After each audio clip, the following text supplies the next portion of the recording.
Want to welcome everybody to the Let's Talk About It weekly discussion, where every Sunday at 5 p.m. West Coast time, 8 p.m. East Coast time, we get together and we have a discussion about the topic that affects Blacks economically. We've had topics talking about sports teams ownership, um, blockchain, Bitcoin, investing in raw land. And today's discussion is talking about African Americans investing in Africa. And we've got two subject matter experts that are going to join me after my presentation for a discussion. Jeff St. Louis and Bonji, I don't want to mess up your last name. How do you pronounce your last name, Bonji? Agilo. Aguilar. Okay. Yeah. And so I'm going to do about a 10-minute presentation on the topic. Then I'll have a discussion with our subject matter experts. And then at the end, we'll save about 10 or 15 minutes for Q&A from the audience. Also, as a reminder, these are high-level 30,000-foot overviews of the topic. We're not meant to go deep, deep, deep into these topics, but it's to give everybody an overview and whet your appetite for more. And if you want to learn more, we encourage you that you join the CPIN network. And I will put the link in the chat before we start.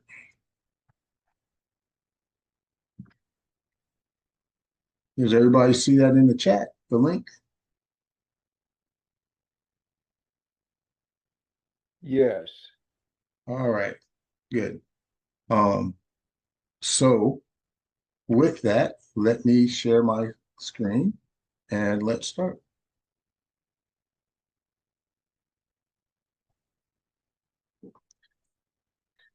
So tonight's presentation and discussion is why African American investment in Africa matters now. The subtopic is building bridges for wealth, legacy, and empowerment. And this is brought to you by the CPIN Knowledge Center, which is operated by the BNIC Network, LLC. And I am your presenter, Michael Evans, president of the BNIC Network. Disclaimer, this presentation is for educational and informational purposes only. It is not intended as financial, legal, or investment advice. I am not a licensed financial advisor, nor am I an attorney. Any actions you take based on this information are at your own discretion and risk. Please do your own research and due diligence before making any financial or legal decisions. And now that the disclaimer is out of the way, let's talk about why now. Why is there an urgency for African Americans to invest in Africa now? So Africa is one of the fastest growing regions for entrepreneurship and infrastructure. There's also a rising wave of global Black consciousness and Pan-African interests. We're going to delve more into that when we get into our discussion with the subject matter experts of what's taking place on the continent and what the changes are. And investing now empowers both African Americans and African nations economically and politically. And I want to end this slide with this quote: Africa's development must be the work of Africans and the diaspora. That's from Dr. Julius Garvey, grandson of Marcus Garvey. So this topic is bigger than business. This is more than just making a profit. Investment is a form of reconnection and healing after centuries of displacements. There is a disconnect, or has been a disconnect, between African Americans and the African continent and the African countries. And so um, taking Black wealth and using it to invest in African countries and African companies, African startups, is a way for us to reconnect and to start that healing process. It's about reclaiming land, dignity, and legacy lost through slavery and colonialism. And this is a modern day Pan-Africanism in action. Um, so I'm a Black nationalist. I'm also a Pan-Africanist, and I'm a MAGA fan. Make Africa great again. And so I am all about taking Black wealth here in the United States and transferring it over to Africa, where we can have some countries that we invest in. So why it matters to us as African Americans. So you get access to new high potential markets. Um, again, I talked about the cultural and ancestral reconnection. This is also a way of creating generational wealth through real estate, agriculture, business ownership. This is really about creating partnerships with African countries. Um, and it's a diversification away from unstable US systems that often exclude us. And you've heard me talk about this the last couple of weeks when we've talked about blockchain and we've talked about Bitcoin and we talked about investing in raw land. This is just another way of diversifying the assets that you have away from the unstable US system. Now, this is a win for Africa too. So they get increased investment without neo-colonial motives. And that's extremely important, right? So the colonizers have raped and pillaged Africa for centuries, held the countries hostage after giving them their independence. And every African leader who has stood up for their African country to be independent, to break away from the colonizers, has either seen a coup or has been assassinated. But things are changing. And we're going to really delve deep into that when we get into our discussion part. But so we see African countries breaking away from the Western countries and gravitating toward Russia and Chinese investment. But that has been also called just the New Age colonizers versus the diaspora, the 1.8 billion of us throughout the world that can invest and make Africa great again. We don't have the same motives as those that are not part of the diaspora. Um, and so this is an increased win for Africa. Diaspora partners who understand the cultural context, right? We've been displaced for hundreds of years. And we understand what it feels like to be taken advantage of by the colonizers.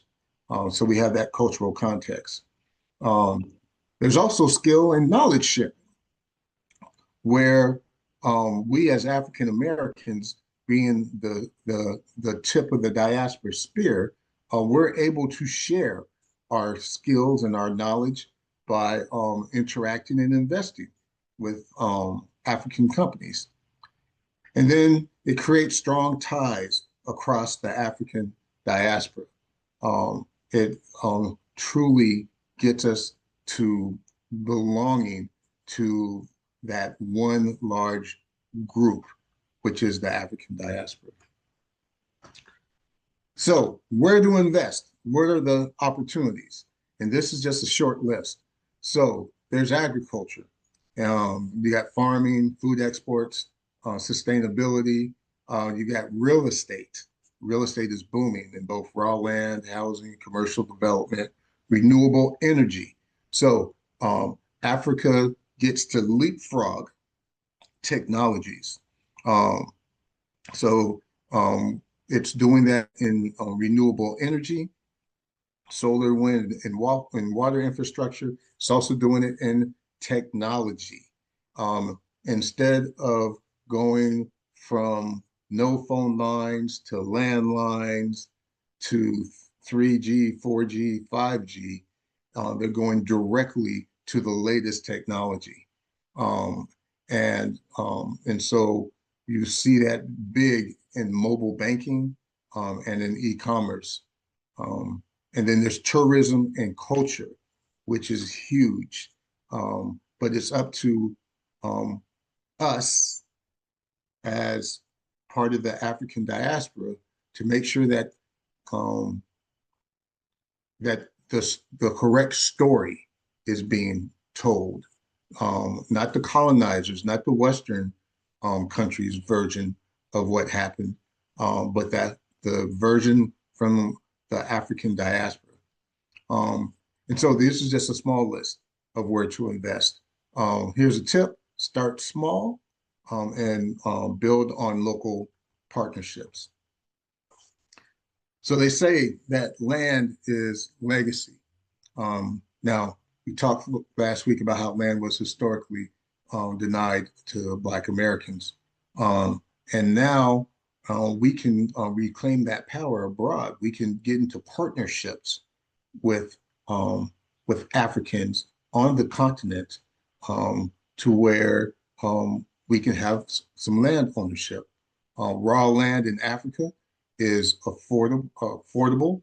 It's full of potential, and it can be used for all types of things, from farming to development, and of course, we talked about this last week. Holding it as a long-term asset. So I told you about all the great things, right? Um, but you got to make sure that you're informed and that you do things smartly. Um, Beware of land scams and title disputes. So unlike here in the United States, where title is recorded at the county level, and we've got all types of electronic systems in order to do title searches, and you got title companies. Um, and in the African nations, their title systems may not be as developed as what you're used to. In some countries, land is um, is transferred only after getting the permission of the tribal chief. And so you've got to understand the customs, the processes, and the legalities when it comes to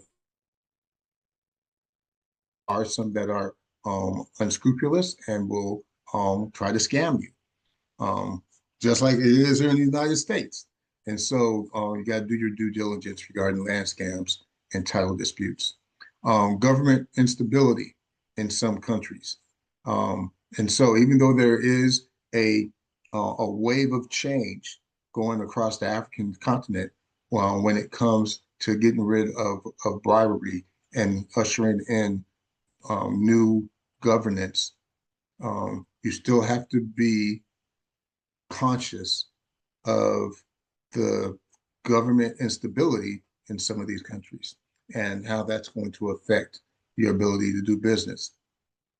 Um, Beware of lack of due diligence or local knowledge. Um, there are 54 countries in Africa, and they have 54 sets of rules. And so you need to understand the rules and the laws in the country in which you're investing. Um, and corruption is still an issue. And so you have to be aware of that. And there are, there can be significant infrastructure issues when dealing with some of these African countries. Some have better infrastructure than others, and we'll get a feel of that later in our discussion with our subject matter experts. So you want to invest wisely. you want to work with trusted local lawyers and business partners. Um, this is where the CPIN can come in and help establish those connections. Again, trusted local lawyers and business partners. If you're able, you want to conduct a site visit before buying, especially land. You don't want to necessarily do sight unseen.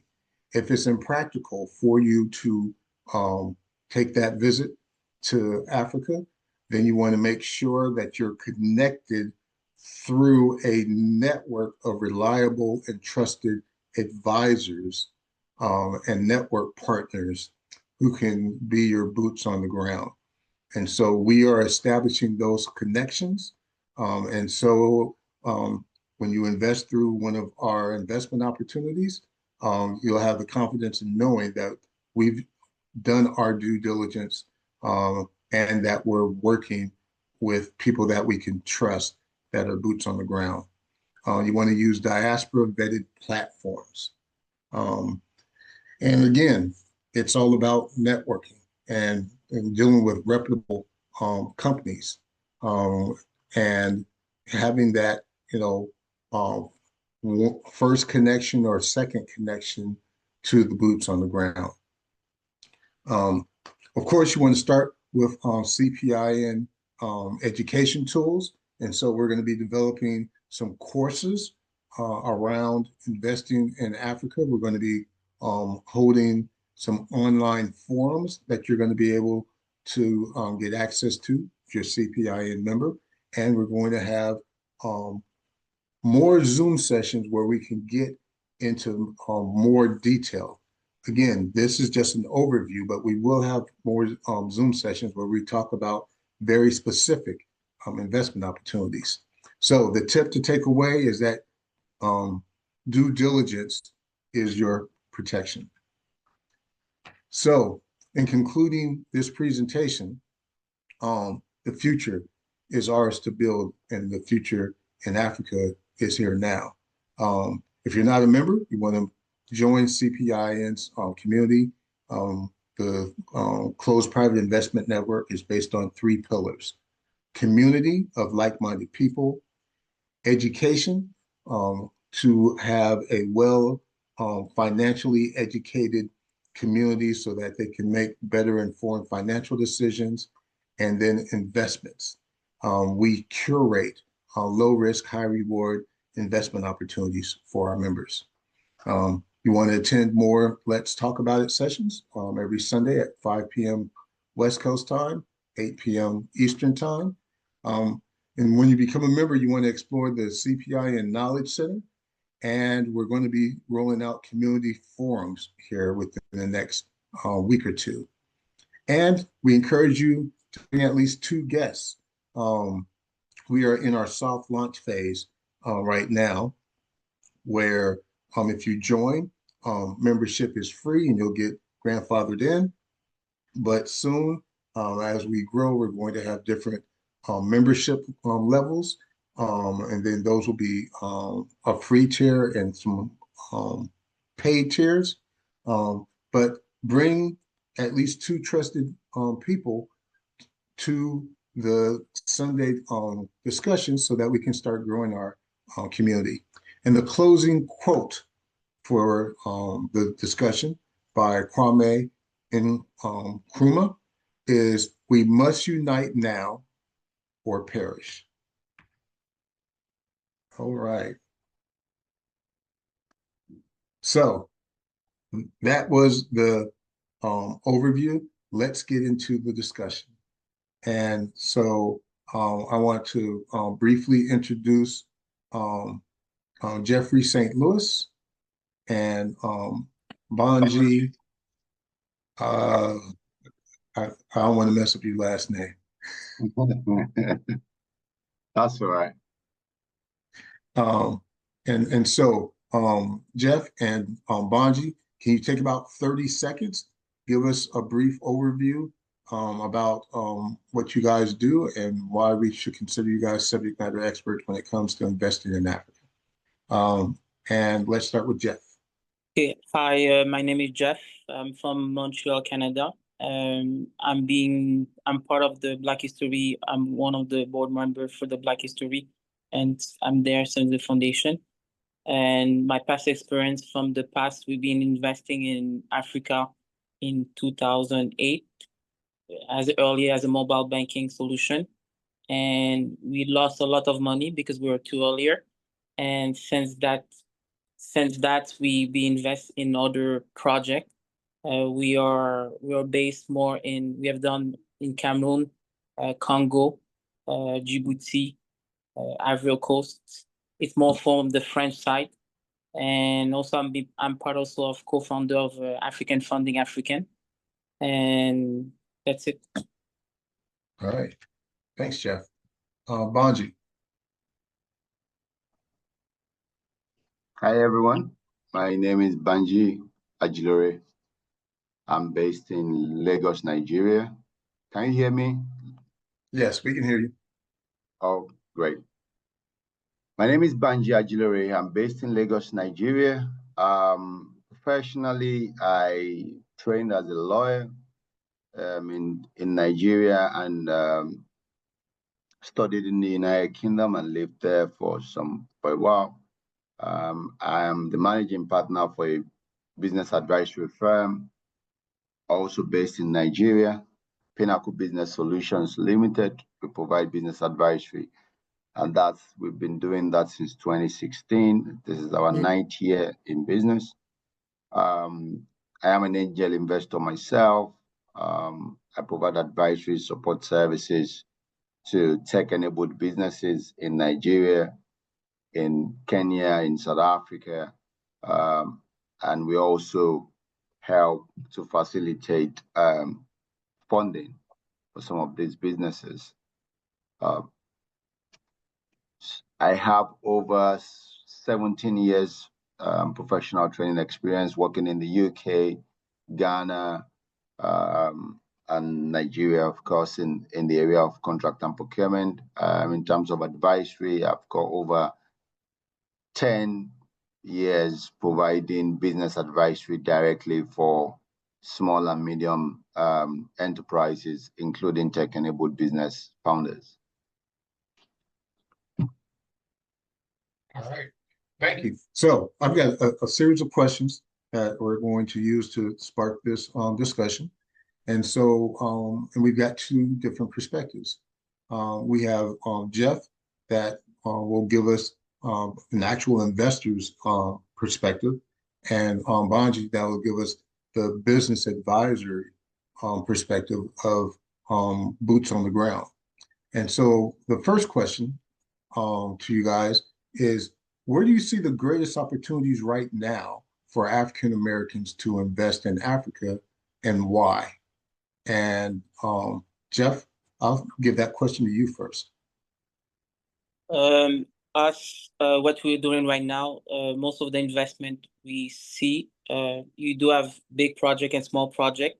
And if you're starting and you have no experience in that field, it's better. Number one, you do find people like it's the other person from Nigeria that sees Banji, and is number one. The first as a mistake, number one, because as a stranger, we didn't know what's going. We do have contact, but like Mike said in the beginning, there's a lot. Even you sometimes you do the diligence, you think this is sure, but sometimes you making mistake, and by making those mistake, you're learning. And one of the formula that we find, it's PPP. It's we are like we are the private investor, and we work with someone privately locally in the country, and also we work also with the government in different projects. This is the way. And most of the business that that is, if you, let's say you're a beginner, you want to start, it's number one, you should start small. And let's say you're not in the tech, maybe investing in toolings, machinery. It's a need for certain country, especially in Gabon. Most of them, We do have also a delegation that's right now in Burkina Faso. They are there right now in the country. Right now, the need for now from the government, number one, is to be self-sufficient in agriculture and food. And right now, they do need people to invest. Number one, to either invest in the industry of agriculture or transformation of food. Also, there's a lot of people, they're looking for jobs. Also, there's a lot of opportunity in ed tech, education tech there, because there's a lot of people it could be from more manually to be, they're looking for more industry, and also they're looking for any type of technology, fintech, etc. I will let my other colleague to talk. Okay. So, Banji, same question. Where do you see the greatest opportunities right now for African Americans to invest in Africa, and why? I would say that thanks very much, Jeff. From what I've seen across the regional hubs across the continent, I would say one of the major areas where you can explore would be in terms of infrastructure. Typically, infrastructure investment are usually top-level investment, but digital infrastructure is something that is becoming increasingly more appealing to people because of the youthful population across the continent, the demand for technology, and a whole lot of opportunities that surround that.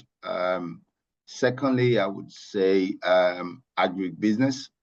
Agribusiness simply because, of course, the increasing population also demands for the need for food security, right? And also to be less reliant on importation for food, especially. So I would say agribusiness. Another sector that I think especially for African American, that is increasingly becoming very relevant is in the area of trade, e-commerce, right? Because of the need to increase the intra-Africa trade. I mean, on the government level, there's a lot of promotion of interest for inter-African trading, and I would say that's one area that also it's sitting with lots of opportunity. And of course, like Jeff mentioned, financial technology. For in the first half of this year, for example, close to $500 million was raised in funding within the venture capital space, right? And a significant portion of that went into financial fintech solutions. And that's because of the way and manner the people are embracing financial technology, the need to move money from one point to another. And I guess that has been a trend over the last 3 to 4, 5 years. So we anticipate that that's going to increase. I'm going to stop there for now. Okay. All right. So the next question, what are the most common misconceptions that African Americans have about investing in Africa, and how do we overcome them? And Banji, I'll throw this one directly to you. Thank you, Mike. In terms of misconception about African American, I think that, like you identified in the slides, the lack of local knowledge has created a lot of room for misconceptions powered by the media, and of course we know clearly that not everything that is on the media is true. But then again, it's up to you for you to be able to take responsibility to verify or to reconfirm whatever is true. What we're saying is that a lot of people, because of lack of local knowledge and also lack of local network, has entered into very unfortunate experiences that has been influencing their lack of willingness to want to invest in the continent. And so I would say the number one primary reason is inadequate lack of knowledge, local knowledge, or local network to leverage on. Secondly, I would say that this speaks to due diligence, right? When you undertake due diligence on investment opportunities, that doesn't really give you a true picture of what it is, right? So again, you can't build on nothing. So if you build on falsehood as well, or you build on inadequate information, it's just a matter of time before the building begins to collapse, right?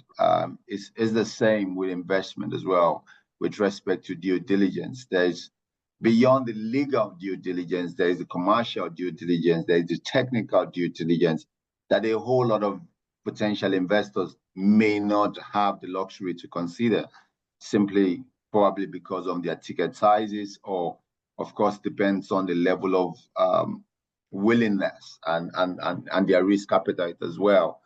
Those are some of those things that unfortunately, when they are absent, right, it creates a lot of perception and reliance on the media. And the media, what we have seen, they follow the narratives of the sponsors. And obviously, no one is going to be able to sponsor anything that they believe wouldn't work in their best interest.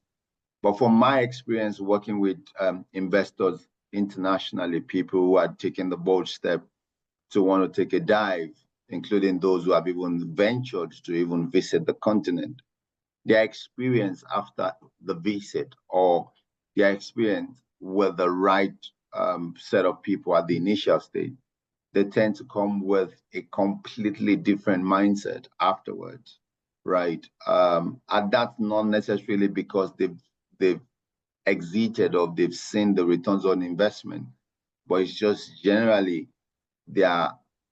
what they've been told and what they see on ground, right? For example, I'm in Nigeria. The level of corruption in the country, we have a reputation, right? That, I mean, let's face it, it's tough. But again, everyone that lives in the country is not corrupt, right?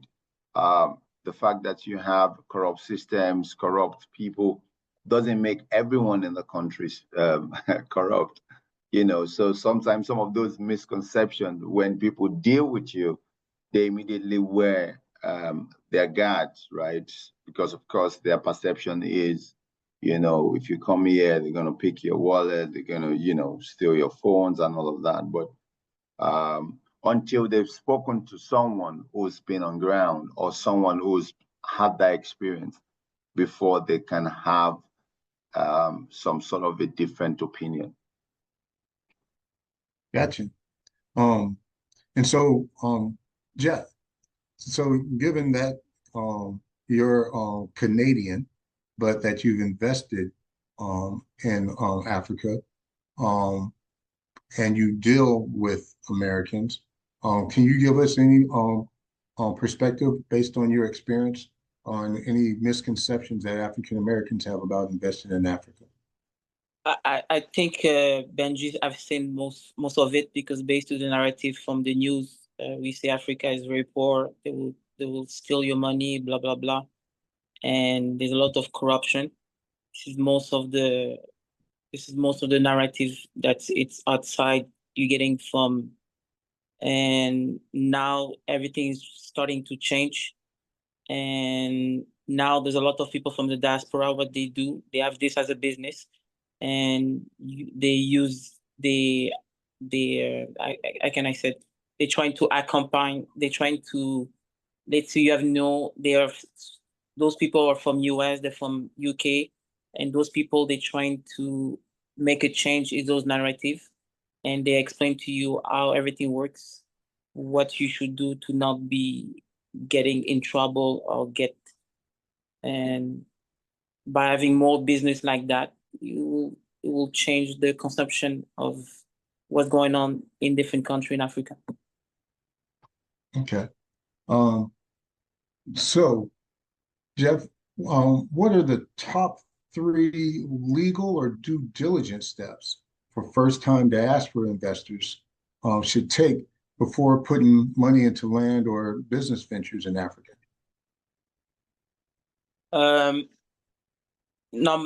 Number one, I could say they should find a legal advisor over there locally, but with the experience that we have, it's number one, you should have a trustable when you trying to invest to a second country, you need to find someone that has a reputation and not is mean also they are in business and they do have experience. They know how to deal with local people. They know how to deal with the government. Is number one for me is to find a trustable person. Once you find that trustable person, you can. But also number one, also you should go to the country. You should go for. You should stay for the time. They say 1 month, 2 months. The time that's to do your due diligence. As maybe you take a trip, and first of all you come to the country to understand everything and to understand the mentality. Once you understand the mentality, you trying to know the resource people that you need based to what you want to do as a business, and that's it. This is what we're doing. Us. Okay. Bonji, what about yours? What are your top 3 legal or due diligence steps for first-time diaspora investors? Yeah, I mean, like Jeff mentioned, you need first and first to have a trusted, I would say, trusted and knowledgeable liaison or partner in that particular country or location that you're looking to invest. I think that's very key to connecting with local investment. Number two is stagger whatever investment you want to make. So for the sake of argument, if your investment portfolio was meant to be for 1 million, divide that by 10% to start with and going with that, and then use that as a learning while you get a bit more acquainted with how things are done before you dive in. If you have the luxury of time to visit, please do. That always tends to help in terms of understanding the local nuances and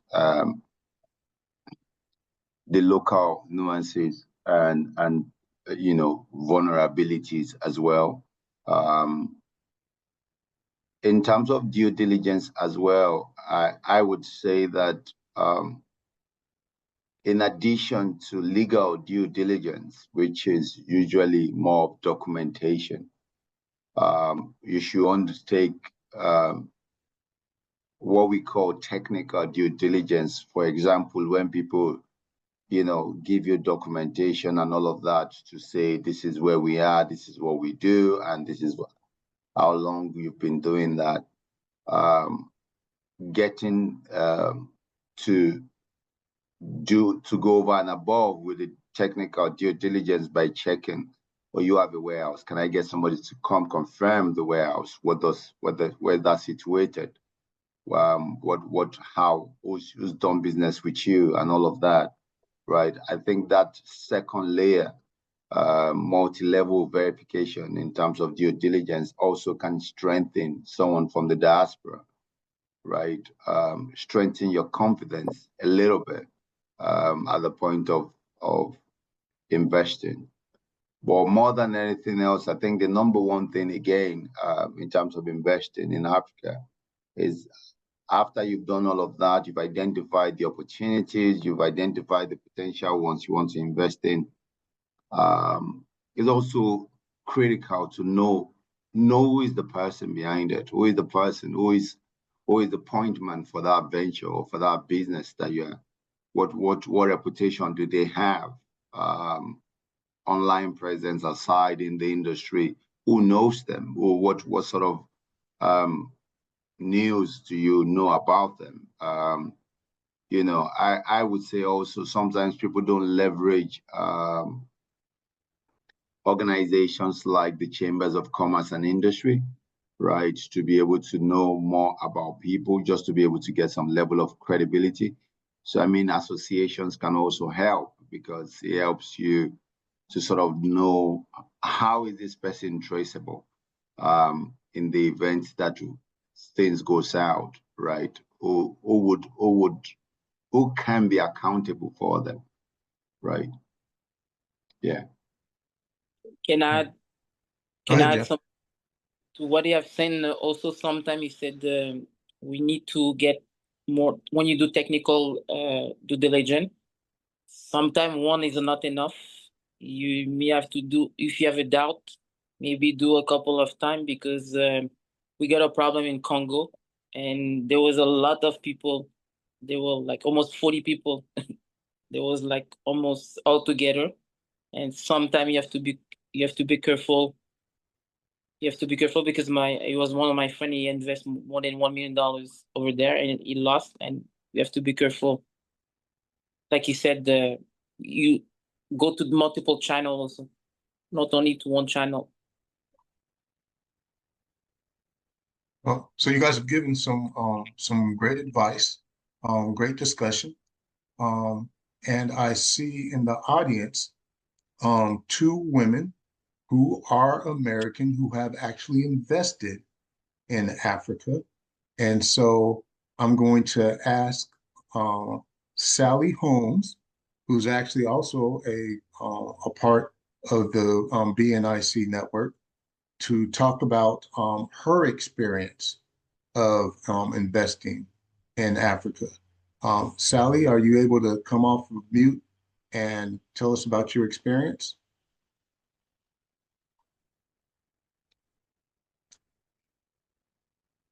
Kind of caught Sally off guard.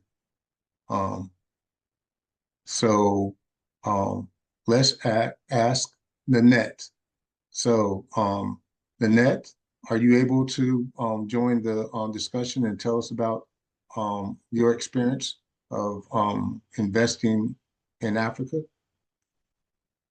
Hello, I'm just getting in from a board retreat from my nonprofit that empowers African youth. So thank you for having me. It's great to be here. I'm Nanette Tuahene, and I was born in the States. Both of my parents are from Ghana. I was born and raised in the States, and recently started going back to Ghana. And tell me how much time you have, Mike. I want to know how I should be speaking. Let me know how much time you have. Yeah. So I'm gonna give you about 5 minutes. Okay. So quickly, my parents actually never expected me to go back to Ghana. They expected me to grow up as an American child, and unfortunately, my mother passed 93, 94. We were going there because of that, and so went back and forth after that first time. I was a teenager at that time. And then every few years, we wanted to make sure our children knew the continent, et cetera. We would go every 7 to 10 years. And then 2017 was the turning point in my life. I was speaking to a girlfriend of mine, and there was the social media hype about the Chinese takeover of Africa in 2017. So she and I were talking. She's like me. She's born in the States. Her parents are from Nigeria. I'm born in the States. My parents are from Ghana. So we were talking about our last trips back home. Hers to Nigeria, mine to Ghana. And we were talking about all the opportunities we saw. And I got off the phone and marinated on our conversation. And then it hit me. And this is what I said to myself. I said, shame on you, Nanette. Chinese are going to Ghana and you're not. And from that point, I made a commitment to go to Ghana 3 months out of the year, 2018, 19, 20, 21, not only to look for opportunities, but also to build networks with people. So I have a huge network. And now across the continent because I also have a nonprofit that focuses on African youth. And so what I do now is, my background, I was trained in real estate. So I'm a real estate investor, real estate broker in California. And going to Ghana, I realized that so many people require assistance around business. And there are a few things that, I heard and I wanted to talk about. The biggest thing right now is a lot of African Americans that come to Ghana or come to anywhere on the continent, they weren't entrepreneurs in the States. And the mistake a lot of African Americans make is that they think because they have the dollar and it goes far in all these different countries, that that's the solution to their lack of information about running a business. And so one of the big things I always recommend is getting that business knowledge, because if you've been an employee all your life and you've never run a business in the States, you're going to need to start from scratch to learn about business in general, how to run a business, the mindset of an entrepreneur, etc. Because I find a lot of African Americans come with a lot of dollars and leave broke because they never ran a business, but they thought they needed money to run a business. And so they got the money, they're looking to run the business in Ghana. They're in a new terrain. They don't have business experience. And so this is one of the biggest things that I recommend. Start now.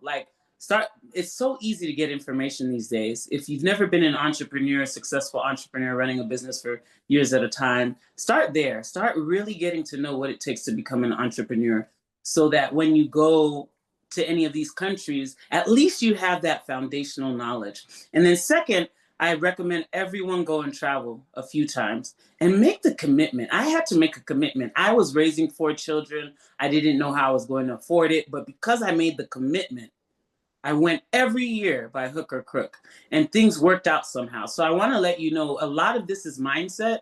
And that's why part of my business consulting for diasporans coming to the continent is around mindset, because most of it is mindset, is really, how do you see yourself? How do you interact with people? And then we add the Ghana factor. Then we add the Nigerian factor. Then we add the Congolese factor. But a lot of this is mindset. So I'll stop there and then we can go forward from there. All right. Thank you very much, Nanette. Sally Holmes, are you able to join the conversation?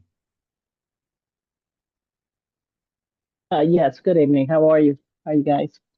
All right, so I don't have as much experience as the young lady there, but I did go and visit in Ghana the year of return of 2019. I tried to go back in 2020, but of course COVID hit, so that took care of that a little bit. But I kept working at it until I did get a chance to go back in May of this year. In the meantime, there was like a family that repatriated back over there. And I was, just stayed in touch with them and everything, and also while I was at it, just kind of trying to build relationships with some locals that could kind of help me, as far as kind of keep an eye on things on the ground. So, well, out of that relationship, started, getting more information as far as, what um, the business or the regulations were as far as investing over there in land. So I did start there first by, looking at getting a couple of acres of land and worked at that for a little bit until I got them paid off. And then I was able to, with this realty company that's been in business there since 2012. I was working with them as far as, taking part of that investment that I had put in there in 2020. I think it's 2021 when I first purchased the land, which had grown exponentially at that point to where it made a nice sizable down payment on a home over there. So from that time, 2021, up until now, I'm almost done paying for it. But it's my, I look forward to going over there and to retire. So, when I went in May, I went to, check up on those things, looking at the property and the houses and everything. So I even had an opportunity to purchase another house that I could rent out. So, um, so far so good. And, I'm just kind of looking forward to at try to find more opportunities as, I'm able to. Um, but that's my take. Well, thank you for sharing. And There. the theme that I hear is the importance of establishing a network of people that you can trust that are boots on the ground, if possible, going and visiting, there's nothing like looking a person in the eye, face to face, and seeing how things really are. Thank you, Sally. You're Um, welcome. so I do want to open it up briefly for questions from the audience. Mike, And before so, you do that, I forgot to say I live in Ghana now. So I'm in Ghana and I only come here about 2 months out of the year. I do have children here.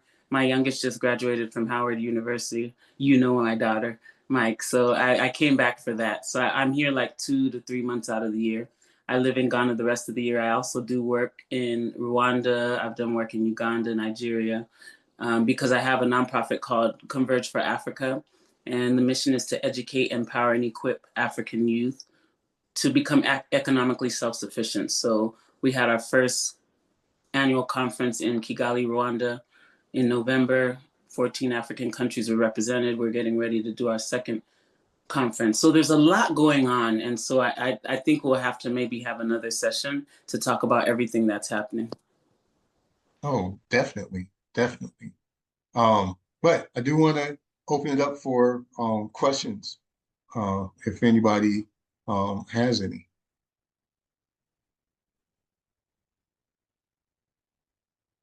And again, this is just meant to be a general overview. Hey, Mike. Lola, Oh, I see Lola hand is up first. So go ahead and speak, Lola. Hey, such a great conversation. I appreciate you, Mike, and the two ladies, the two sisters, um, who shared information, and the two brothers as well as who shared information. I have a question for whoever knows the answer. One of the things I know that I've always heard people encourage African Americans or Americans to do before they try to make a move is to visit the embassy of that country here that's in the United States. Is that a part of the process, you all, or like to find out information, or does that not even do anything? But for Ghana specifically, that's not something I would recommend. They require a little more organization, and they're going through some things right now as we speak. Right. I am very connected through several organizations, diasporan organizations. And so, yeah, so for Ghana, I don't know about the other countries, but that for me, that's not part of the due diligence part, or the main due diligence really is to go to the country itself. But the embassy is a source. It's supposed to be a source. So Right. you're right in asking that question. Okay. Because I did hear that there was some changes going on as far as the Ghanaian embassy here. So I'm familiar with that. I appreciate you confirming that that's just not hearsay. That's actually the case. Now, what part of Ghana are you in, Nanette? I'm in Cape Coast. Okay, Cape Coast. Okay, Cape Coast. Awesome. Well, it's my intention to get there before spring of next year. So I'll make sure I get your information from Michael and stay connected to you. I appreciate your words. Absolutely, absolutely. Mark, you were next. yeah. First, excellent presentation, panel discussion, panelists, awesome, very insightful, very powerful, very inspiring. My question is coming from my angle, which is sports. And considering that here in the States, the exploitation can be summed up to maybe $300 to $350 billion in missed wealth since the last 125 years, and seeing the rise of Afro beats, your YouTube Nigerian movies, and more specifically where I'm at with basketball, the investment of the NBA to build, not just the NBA, Nike, FIBA, and then just understanding overall the importance of owning imagery and these communication platforms to frame narratives and context for and context for youth. What is the high level of environment landscape mindset towards professional sports in general? I'm seeing the impact of African athletes in the United States. And I know what they've done historic in basketball. And I know what they've done historically, globally in soccer. So any insight you can provide on the mindset of the continent when it comes to professional sports, and then if you could narrow it into basketball, that would be great. And I do know someone as is an ex-professional. The way it works, it's most of the time is people that's been playing in NBA or any sport. They came their hometown. They go back to the country, and the mandate is to help support the youth in their country. One of them, he was in France, and him is in basketball. And what he has done is they do boot camp, they do have school, they do support the youth for basketball, and also they do also finance them because a youth someone that want to go to the basketball, soccer, they're like an asset, and it's like an investment. And the one, like I said, they do that for basketball. There's one guy, this guy's from Senegal, and I think he's operating in Kenya. And there's people doing that in soccer, in football, when I say soccer. And there's people that they are specialized to prepare those youth and bring them to America or Europe, depending to the sport. Got it. I know what's interesting is the NBA is actually working with African NBA players and retired players to invest and develop the game there. Are you seeing any entrepreneurial efforts on the ground there in the sports space, or is it still focused on the core pillars of of an economy and of a society, the infrastructure, the tech, food, etc.? No, there's people, like I said, there's someone that focuses on sport, and he's getting player for the NBA, and they do invest. I think it's NBA, it's basketball him. Got you. And him is from France, and I think you work as a professional, and I don't. If each country is different, I cannot tell you. Maybe Yeah. there's. I wanted to speak a little bit. What people don't realize, and I want you guys to hear this very, very, very clearly. Africa is the next frontier, and a lot of these companies know. That's why the NBA was in Rwanda a few months ago. We have the fastest growing population of youth on the continent. By 2030, our population of youth will be bigger than the continent of Europe. So there's certain things happening right now. And so when it comes to the NBA, like I said, Rwanda, their government is supporting them well. Ghana, we have people on the ground who are building the capacity of the youth to play basketball. And they're not really getting as much support from the government as Rwanda is right now, but it's a hot topic all across the continent. So maybe what I would do is start in Rwanda, because President Kagame, he's been very, very proactive in getting support all around in general. And that's why we had our first conference in Kigali, even though I live in Ghana, was because their government has a little more infrastructure in place and they're more organized.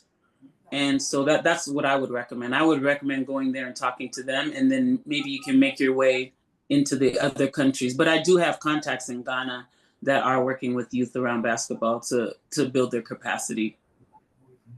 Excellent. Thank you. And also, I can give you the name also of the person. All right, great. Bonji, did you have a comment that you wanted to add to that topic? Absolutely. Thank you very much, Nanette. And I just wanted to respond to Mark with respect to the youth and sport and investment in that space. Just to second what Nana has said, that there is, because of the increasing youth population, and of course, within the continent, there is even in Nigeria, there is a lot of investment in youths, particularly within the basketball space. I also know a venture capital fund dedicated for identifying potential players for export. Right, there's been increasing. To our point as well, if you look at it from the governmental standpoint, you may not necessarily see the sort of traction and the level of coordination that you would expect with a continent with that much potentials. But with connection with the right set of people or team or organization, you would see the amount of traction and effort and also investment that is going into particularly sports. For us in Nigeria, it's been more of basketball and of course football, right? There's a huge focus on that in terms of investment and also in terms of export. I just thought to point that as well. Yeah, I remember seeing the Nigerian team maybe 8 years, might have been 12 years ago in the Olympics. And I was like, the only gap I'm seeing is the coaching and the conditioning side, right? But everything else, like these guys are it. But I'm gonna go through Mike and follow up with everybody. I have a United States patent on an alternative basketball sport that I'm using here in the States to replace basketball, because what's happening here in the States is that the community that built basketball has been priced out because it's been commercialized, right?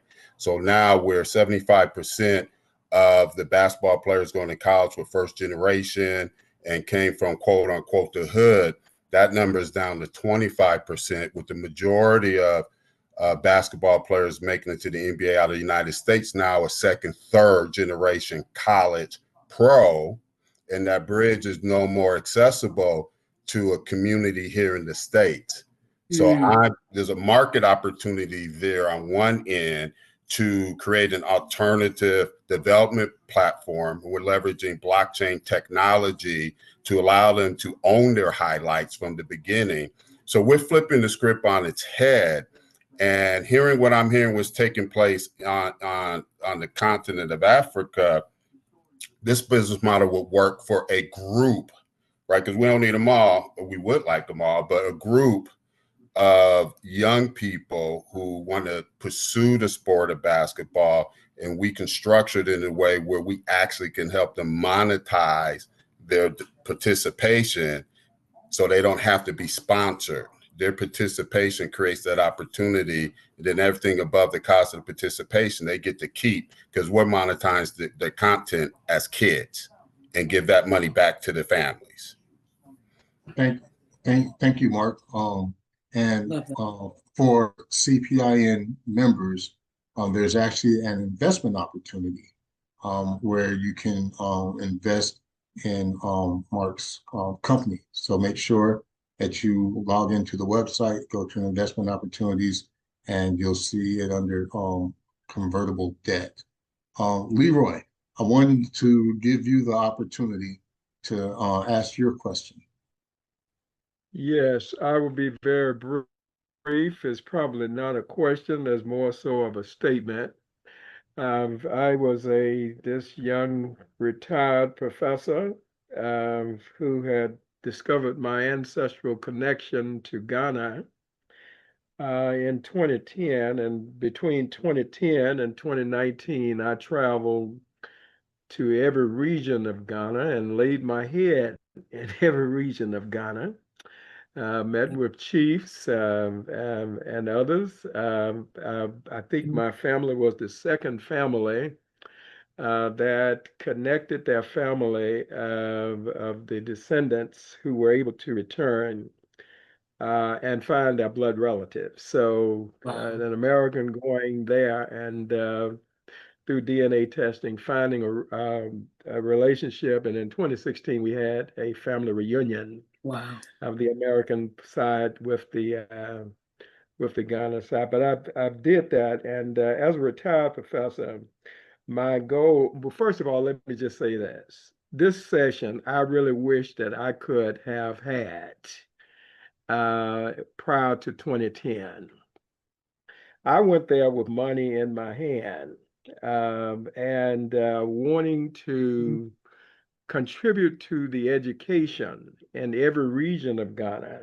And of course, once discovering that you have money and that you want to help, sometimes individuals can get the wrong idea. So I did that.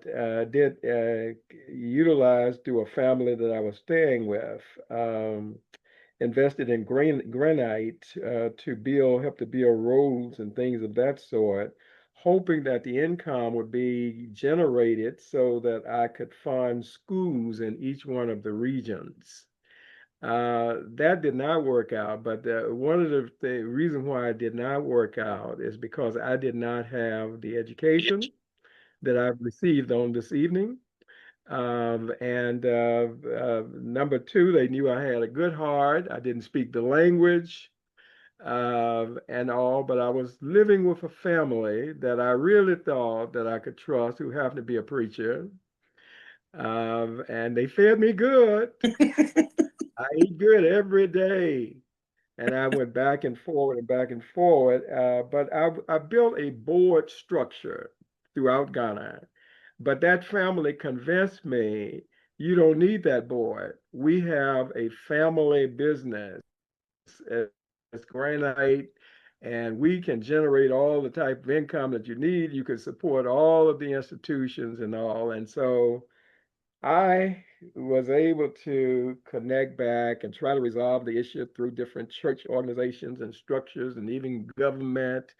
But one of the entities in Cape Coast, by the way, thank you for sharing that, Nanette, who basically said, rather than giving it to that family, why don't you give it to me so I can get my PhD? Well, I found that to be the same problem because that was selfish. He wanted the money just to support him building his, and then compared to all of these others that I wanted to do. So basically, I'm basically saying that my name is well known there. This professor who actually came to the country, who actually discovered his ancestral connection, and who had identified schools, and all of these schools all over Ghana were very disappointed with that family living in Cape Coast simply because they took advantage of something that could have benefited every school and every region in Ghana and with my own money. Thank you so much for listening. I wanted to share with you. I wrote a book just for this reason, and it's the first of a series because a lot of people see. I have the blessing of having both experiences. So I was born and raised in the States, and my parents are from Ghana. So I've seen the effects of enslavement, and I've seen the effects of colonialism. So I write about that in my book, and I write about how we handle those situations. A lot of people don't realize how colonialism has present day effects in Africa, even to the point where you're talking about you thought you trusted these people and they were pastors and there's something behind that, and I'm going to continue writing about that, because a lot of people don't understand why things happen the way they do on the continent. I can give you one example. In Ghana, in the school system, we have this term called chew and pour. Chew and pour means the school system, when you go to school, you have to chew everything the lecturer gives you, and you have to repeat it and regurgitate it back exactly the way it came to you, or else you're going to fail. That's the school system. And people don't understand why that is.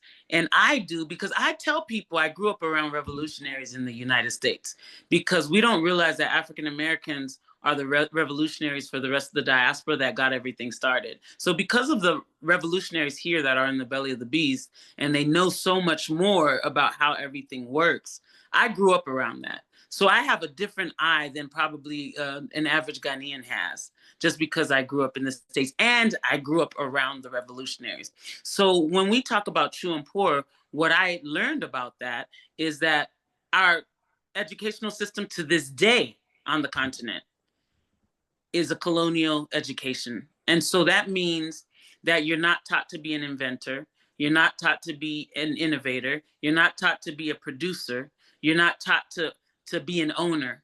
And that's when they say, oh, Africa's so rich, but rich in resources, but we're poor.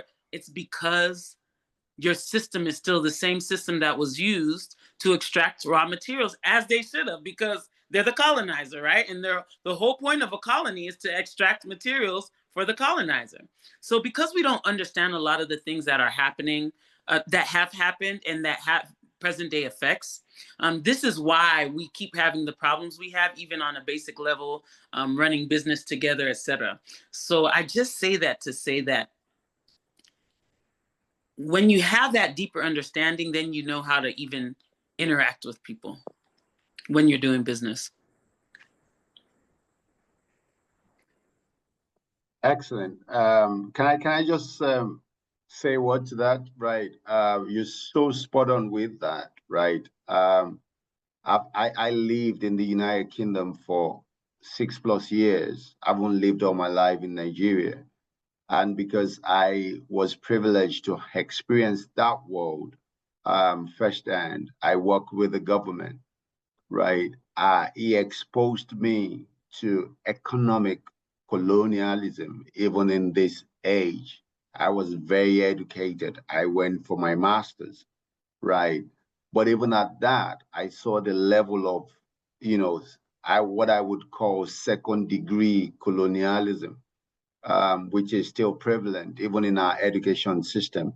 I can tell you one for a fact, even till date in Nigeria, one of the top 10 schools in the country, right, still teaches kids using pounds and pennies, right, in their currency. That's to tell you how much influence colonialism is still do have in terms of the way people think and pour, and these are Ivy League schools, so to speak, right?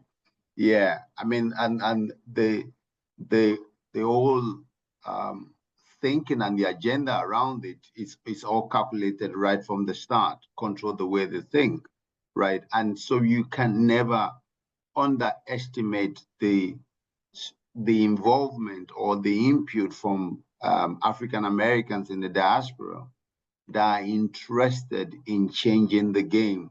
Absolutely. And changing the narrative. You can never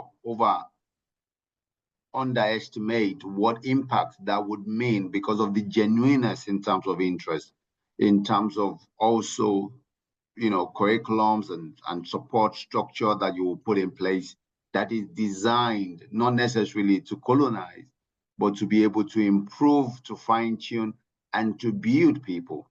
Unfortunately, on the continent as well, there's a lot of a self mindset that's been implanted over the years. So at every opportunity, it's seen to drain people, and that's really the unfortunate side of the story. But it's just to your point, right?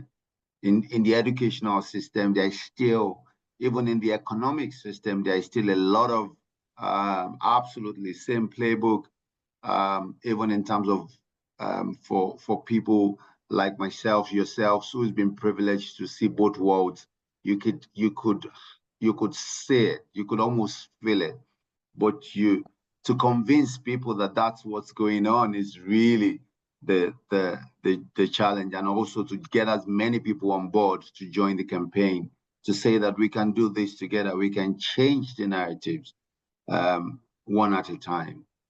I have a friend, she says it's easier to fool people than to convince them that they have been fooled.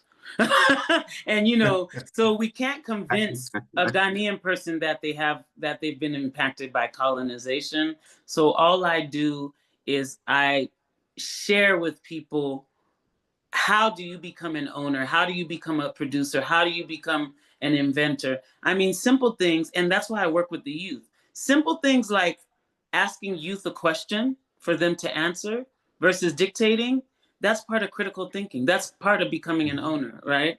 And so that's another big opportunity is education. Education's a huge opportunity on the continent because of what I just mentioned. And it'll have to be through private schools, just because the current curriculums are funded by Europeans. Go ahead, Lola. And I appreciate you, Jeff. I just wanted to, what you said, Nanette, and what the other young man said is so true. It's education, and understanding not even the other side of the world, but the other side of yourself. I was blessed enough to be able to go to a school called Waves to Shule in the 70s. It was a different place where we learned African history as African Americans before we learned United States history. And so it's made me look at things in a very different way.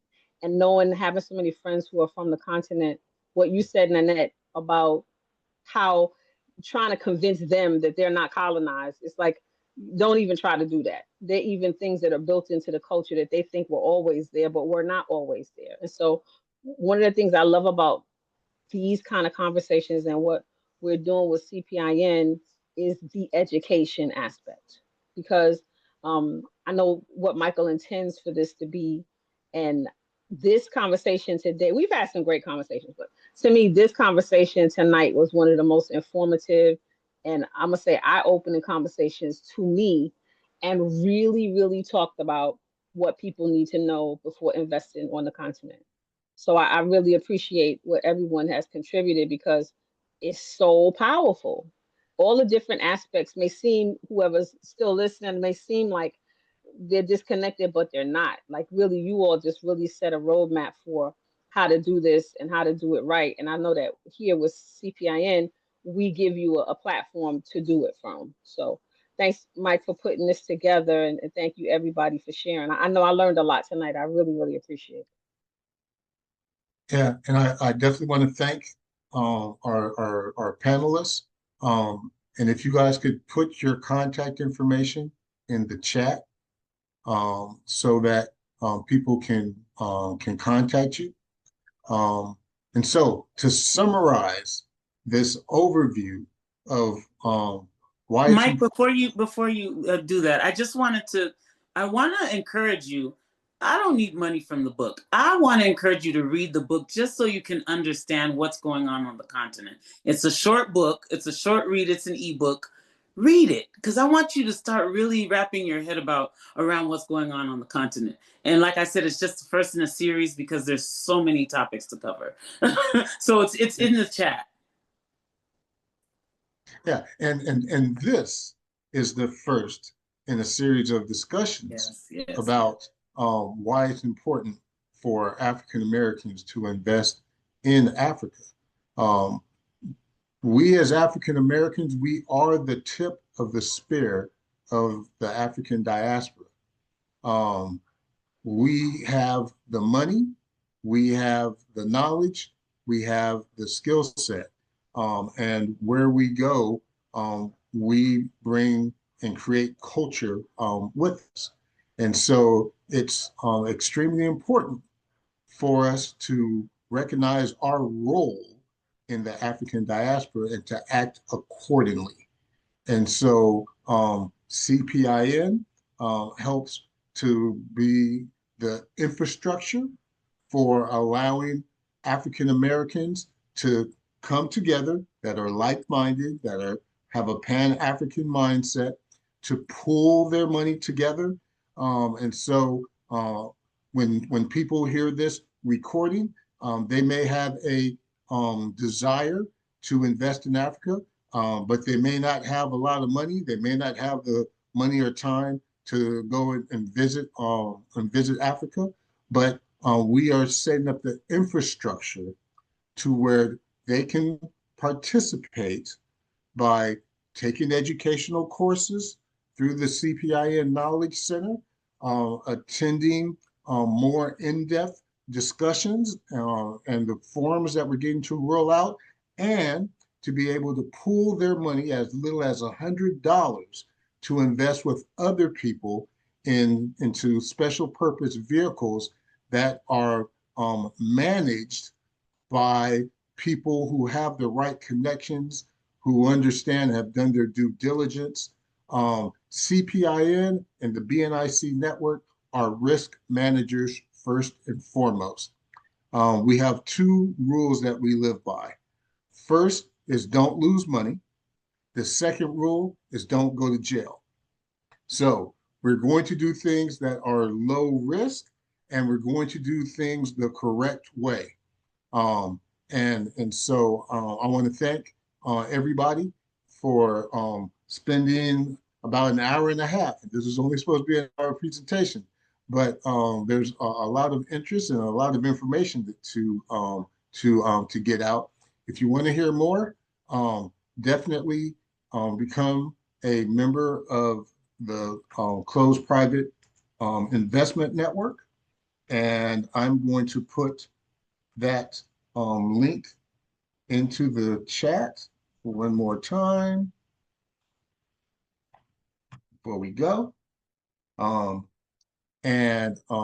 I want to thank our panelists, and I want to thank everybody in the audience for coming. And we're here every Sunday, 5 p.m. Pacific time, 8 p.m. Eastern time. And I'll give you a tease of what I believe our next week's topic is going to be. We talked about how important education is, right? Well, we need to talk about how important AI is in supporting rebuilding the Black community, both here in the United States and in Africa and throughout the entire diaspora. And so that's just a little tease. So until next week, stay blessed and stay safe. Thank Bye-bye. you so much, Mike. Great job. Thanks, Mike. Thanks so much for having us. Thank you. You're very welcome. Nice to meet you, Benji. Nice to meet you, Jeff. Thank you. Nice to meet all of you. Him too. Nice to meet Nice everyone. meeting you all. Take care. All right. Everybody. Have a great week. Bye-bye. Talk soon. All right, bye.